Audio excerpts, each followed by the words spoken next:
હવે આગળ વાત કરીએ તો પંચમહાલ જિલ્લા સહકારી સંઘના ચેરમેન અને વાઇસ ચેરમેનની ચૂંટણી યોજાઈ।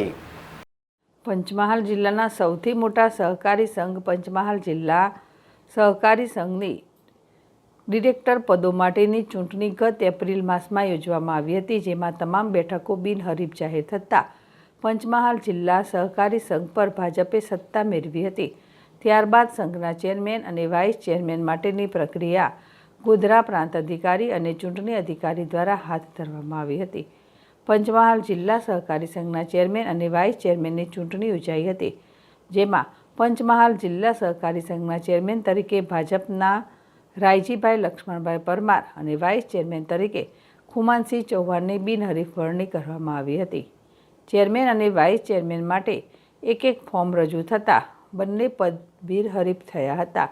પંચમહાલ જિલ્લા સહકારી સંઘના ચૂંટણી અધિકારી અને પ્રાંત અધિકારી તેમજ નાયબ કલેક્ટર ગોધરા દ્વારા ચેરમેન અને વાઇસ ચેરમેનની બિનહરીફ વરણી કરી હતી।